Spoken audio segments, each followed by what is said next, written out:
it's a commission, initially it wouldn't be something I might ordinarily choose. But if it's something that excites me and excites my interest in both my aesthetic interest and my pocketbook, that's what will obviously increase my interest in doing it.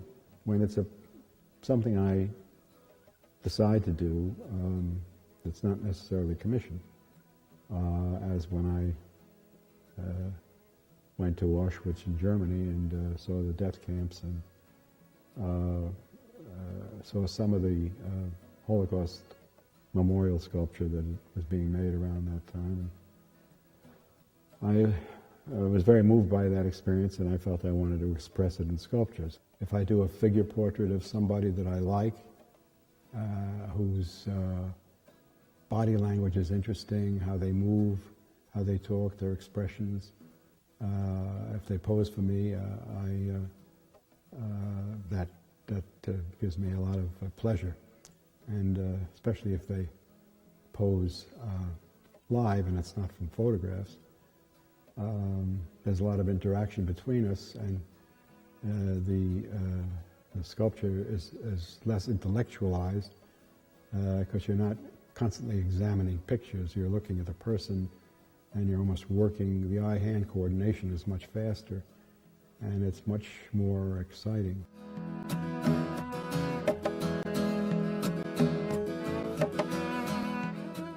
Well, I'm not sure I ever stopped to work.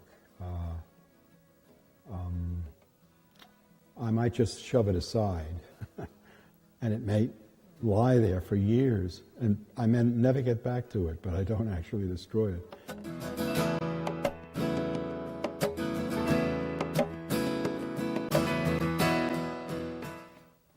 The Sculpture Society introduced me to a great many people who do all phases of figurative work, people, animals, birds, and I'm encouraged to do my own work as a result because I'm not alone.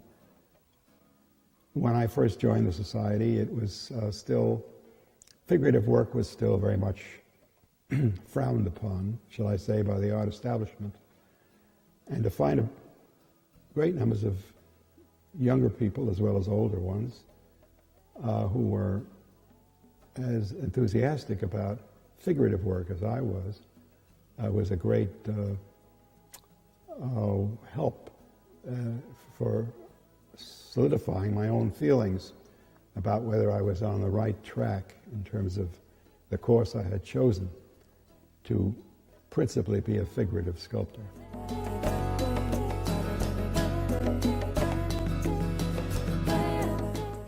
Well, I think the years when I was working on the Roosevelt Memorial, that to me was something I aspired to for many, many years before it actually occurred. And to me it was extraordinary that something I really wanted to do actually transpired. Many sculptors have done Franklin Roosevelt, but none of them have done a Roosevelt Memorial. And so I would have to say that doing a presidential memorial in Washington would be the high point of any sculptor's career, I think, especially a figurative sculptor. In 1995, I did a bust of John F. Kennedy, which is for a Grand Army Plaza in Brooklyn, a magnificent plaza, one of the most beautiful public plazas in the country. And I was commissioned to do that by the borough president of Brooklyn, and I did it. And at the dedication, Bobby Kennedy was there, as was Gene Keogh, Eugene Keogh, in later years became chairman of the Roosevelt Memorial Committee in Washington. And years later, he remembered very distinctly that I had done that bust, and called me to ask if I would be interested in being recommended for a Roosevelt Memorial, which was going to be done in Washington. And of course, I was extremely pleased that he would do that. We're working on the memorial was, I think, really the high point of my sculptural career.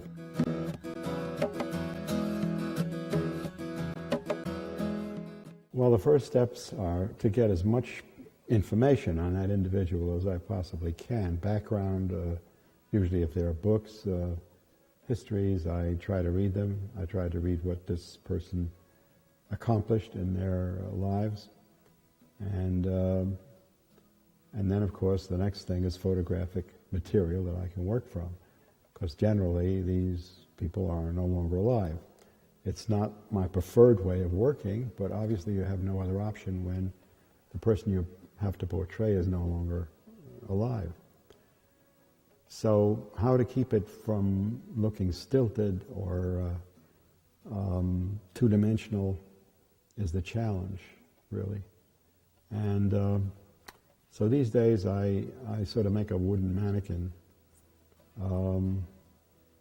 which I articulate, which can be moved in various positions, and it usually this would be the scale model, but before that I probably would make a maquette, a smaller model, and gather as much for photographic material as I can, and do a small 16 to 20-inch model of the eventual figure.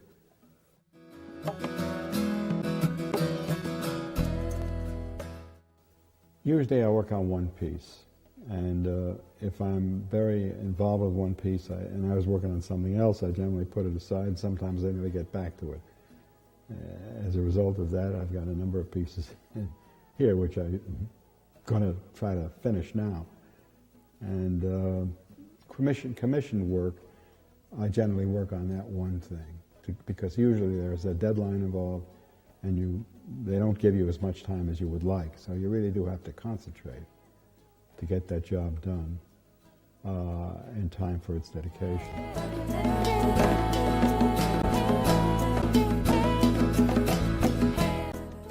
Well, yes, I think having gone to art school in Philadelphia,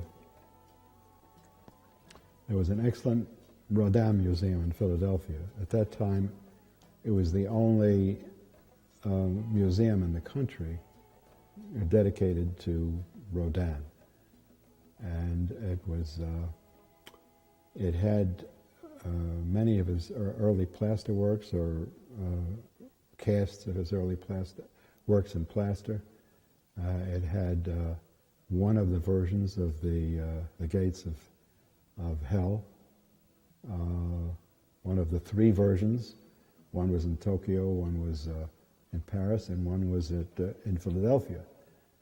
And so I was very fortunate to be able to see those things, and it had a tremendous impression, made a tremendous impression on me. And the freedom and the liveliness of those sculptures really cemented my interest in figurative sculpture.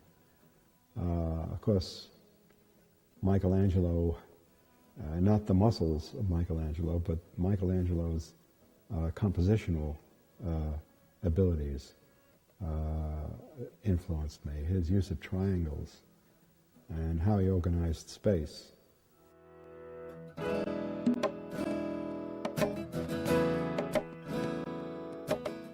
I don't know whether I've learned anything that I could formulate, except that you have to get used to disappointment. Nothing is for sure.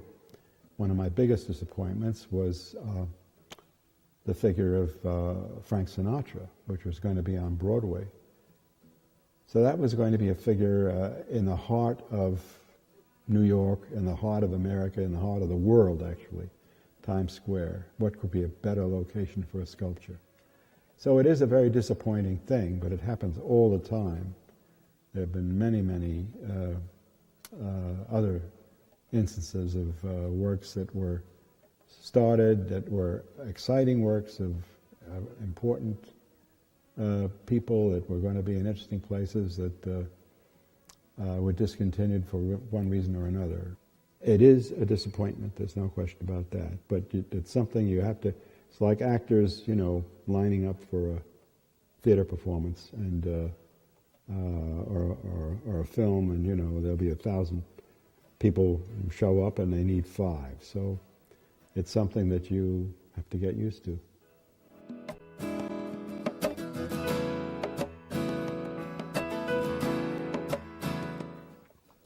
Well, at the moment, as you all probably know, I've been recovering from